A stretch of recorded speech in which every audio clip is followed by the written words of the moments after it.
Olá pessoal, dando continuidade ao estudo da nossa unidade de óptica geométrica, estamos no capítulo 9, estudando as leis da reflexão e os espelhos esféricos.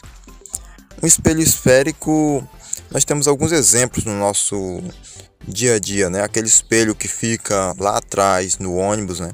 Que o cobrador consegue ver se as pessoas estão na escada do ônibus ou não. Os retrovisores de automóveis também, eles são espelhos esféricos, né? Os retrovisores laterais. O espelho que um dentista usa também é esférico. Então existem várias aplicações de espelhos esféricos no nosso dia a dia, né?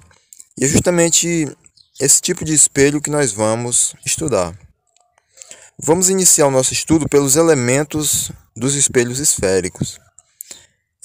Inicialmente, nós podemos observar que um espelho esférico, ele consiste basicamente em uma calota esférica, ou seja, ele é parte de uma esfera espelhada, né? Ele pode ser espelhada de um lado ou dos dois lados, né? E ele possui alguns elementos. O primeiro é o centro de curvatura do espelho. O centro de curvatura basicamente é como se fosse o centro da esfera. Se nós formos considerar a esfera como um todo, né? Então é o centro da esfera. Ainda que nós estejamos considerando somente a calota esférica, somente o espelho, né? A parte da esfera, mas mesmo assim ela ainda terá um centro de curvatura. E a distância, né, de qualquer ponto do espelho até o centro de curvatura é o mesmo raio da esfera. Outro ponto importante é o vértice do espelho. O vértice consiste na parte mais inferior do espelho, né? E por ele passa o eixo principal. O eixo principal ele é alinhado com o vértice e o centro de curvatura do espelho. Outro ponto importante é o foco do espelho esférico. O foco ele consiste em um ponto que fica entre o centro de curvatura e o vértice. Ele fica bem na metade dessa distância entre o centro de curvatura e o vértice, né? Então nós percebemos já que a distância do centro de curvatura até o foco é a metade do raio, né? Então o foco basicamente é metade do raio da esfera. Os espelhos esféricos eles podem ser de dois tipos. Nós temos o espelho côncavo, no qual a parte espelhada é a parte interna do espelho, e nós temos o espelho convexo. O espelho convexo, a parte espelhada é a parte externa. E esses espelhos eles podem formar uma imagem virtual, assim como o espelho plano, né, ele forma somente imagem virtual. Mas no caso dos espelhos esféricos, eles podem também formar uma imagem real. Nós vamos ver o caso em que ele consegue formar uma imagem real, né? Que é uma imagem que fica no mesmo lado do objeto. A imagem virtual, ela fica no lado virtual do espelho, né? No lado oposto. A imagem real, ela fica no mesmo lado do objeto. Mas antes disso, nós temos que ver como essas imagens são formadas, né? E vamos estudar algumas propriedades do espelho para ver como a luz se comporta ao incidir no espelho esférico, né? Nós vamos ver tanto para o espelho convexo como para o espelho côncavo. Então a primeira propriedade, vamos ver ela no espelho convexo. Depois vamos ver ela também no espelho, ou melhor, vamos ver no espelho convexo, depois vamos ver no espelho côncavo. A primeira propriedade diz, né, que se um raio de luz chega ao espelho paralelamente ao eixo principal, né, nós estamos vendo que o raio ele chega na horizontal. Quando ele for refletido, ele vai passar pelo foco. Qualquer raio que chegar na horizontal, né, que se chegar paralelamente ao eixo principal, quando ele for refletido, ele vai passar pelo foco. No espelho convexo, essa mesma propriedade, né, nós vemos que se um raio chega na horizontal, né, paralelamente ao eixo principal, quando ele for refletido, ele será refletido como se ele viesse do foco, né? Nós vemos que no espelho convexo, o foco e o centro de curvatura ficam no lado virtual. No espelho côncavo, eles ficam no lado real. Então, por isso, nós consideramos somente o prolongamento, né? Somente a direção do foco. Mas nós vamos ter um raio refletido como se ele viesse do foco. A segunda propriedade, nós temos que, se um raio chega paralelamente ao espelho, vamos ver ela aqui no espelho côncavo. Se o raio chega de forma, ou melhor, se ele chega passando pelo foco, quando ele for refletido, ele será refletido paralelamente ao eixo principal. No espelho convexo, a mesma propriedade, nós podemos observar que, se um raio chega na direção do foco, quando ele for refletido, ele será refletido paralelamente ao eixo principal, né? A terceira propriedade, vamos ver ela no espelho côncavo. Se um raio chega ao espelho passando pelo seu centro de curvatura, quando ele for refletido, ele será refletido sobre si mesmo, né? No caso do espelho convexo, ele não vai passar pelo centro de curvatura, mas ele pode chegar em direção ao centro de curvatura. Quando ele for refletido, ele também será refletido sobre si mesmo. Então, essa foi a terceira propriedade. Na quarta propriedade diz que se um raio de luz chega ao espelho incidindo no seu vértice, quando ele for refletido, ele vai ser refletido simetricamente em relação ao eixo principal. Então, o ângulo com o eixo principal será o mesmo para os dois raios, tanto para o raio incidente quanto para o raio refletido. No espelho convexo, a propriedade é igual, né? Nós não vemos aqui, não precisa de prolongamento do raio, né? Porque o vértice ele fica no espelho mesmo. Então, quando o raio chega ao vértice, ele é refletido simetricamente, né? Com o mesmo ângulo em relação ao eixo principal. Vamos ver um exemplo aqui, o nosso exercício resolvido 3, né? No exercício diz: na figura são dados um espelho esférico E, convexo, e um ponto luminoso A, que emite infinitos raios de luz.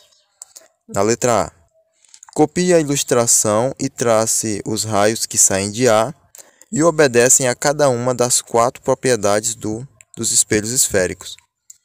Então, nós vamos traçar os raios que partem do ponto A e incidem no espelho. No primeiro raio, nós vamos utilizar a primeira propriedade, né? Ele parte do ponto A e chega até o espelho paralelamente ao eixo principal. Quando ele for refletido, ele será refletido como se ele estivesse vindo do foco do espelho, né? O nosso segundo raio, né? Ele chega em direção ao foco.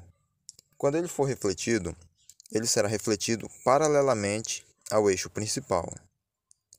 No terceiro raio, ele incide no espelho em direção ao centro de curvatura. Então, quando ele for refletido, será refletido sobre si mesmo. O nosso quarto raio, ele parte do ponto A e chega até o vértice. Quando ele for refletido, será refletido simetricamente em relação ao vértice, né? Observe que todos esses raios, quando são refletidos, eles formam um prolongamento. E todos esses prolongamentos eles se curvam em um único ponto. Nós vamos ler aqui a letra B que diz, né? O que representa o ponto de intersecção dos prolongamentos de todos os raios refletidos? Então ele está perguntando na letra B justamente, né, o que significa esse ponto em que todos os prolongamentos se cruzam, né? Então esse ponto ele representa a imagem virtual do objeto, ou seja, é o ponto onde vai se formar a imagem do objeto A. Então nós temos aqui o objeto na posição A e na posição A', nós temos a imagem do objeto. Então, utilizando essas propriedades, nós podemos formar a imagem, né? E descobrir se ela é real, se ela é virtual, né? Vamos ver como nós podemos fazer isso, né? Utilizando aqui essa propriedade no espelho convexo, primeiramente. Então, temos aqui um espelho convexo e um objeto AB. O objeto AB está em frente ao espelho convexo e os raios eles partem, né? Vamos utilizar os raios que partem do ponto A. Então temos aqui um raio que chega paralelamente e é refletido como se ele saísse do foco do espelho, né? Temos aí o prolongamento, que é os tracinhos, né? Essa linha tracejada. E temos um raio que chega no vértice do espelho, né? Ele incide no vértice e é refletido simetricamente. Ele também tem o seu prolongamento, né? E nós temos aqui o ponto A'. Então, a partir do ponto A', nós formamos a imagem do objeto, né? Que é o objeto A'B'. Então, essa imagem ela é menor, ela é virtual, pois ela está do lado oposto, né, ao objeto. E nós temos também que essa imagem ela é direita, né? Ela não é de ponta cabeça, não é invertida.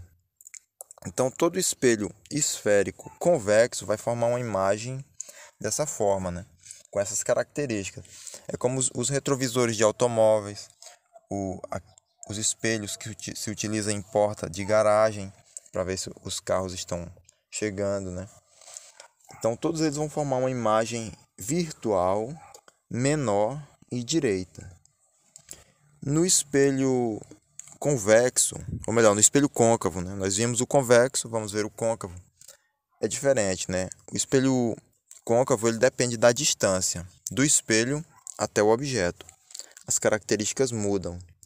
Então, no espelho côncavo, se o objeto estiver além do centro de curvatura, temos aqui o objeto AB, e temos aí os raios de luz, né? Utilizando aquelas propriedades, a imagem vai ser formada, né, nesse ponto, A'B'. Vemos que a imagem ela foi formada entre o centro de curvatura e o foco do espelho. E a imagem ela é real. Observe que ela está no mesmo lado do objeto, né? Ela não está no lado virtual. A imagem é real, ela é menor do que o objeto e ela é invertida, né? Ou seja, é de ponta cabeça. No segundo caso, em que o objeto ele está em cima do ponto do centro de curvatura, utilizando as propriedades, né, dos raios de luz, observe que a imagem ela é do mesmo tamanho do objeto, possui as mesmas dimensões, né? A diferença é que ela é invertida e ela também é uma imagem real, ela está do mesmo lado do objeto. No terceiro caso, para espelho côncavo, em que o objeto ele está entre o centro de curvatura e o foco do espelho. Nesse caso, a imagem ela se formará além do centro de curvatura e será uma imagem maior que o objeto. Ela será invertida e também será uma imagem real. Agora temos o caso em que a imagem está em cima do foco. Nesse caso, não será formada, a imagem não, o objeto está em cima do foco, né? Nesse caso, não será formada uma imagem, porque os raios eles não vão se cruzar, né? Eles seguem, após ser refletidos, eles seguem paralelamente. Eles não se cruzam e não se forma uma imagem. E no nosso quinto e último caso, para espelho convexo, nós temos o caso em que a imagem ela vai se formar do outro lado, né? Ou seja, é o único caso em que a imagem se forma no lado virtual para um espelho convexo.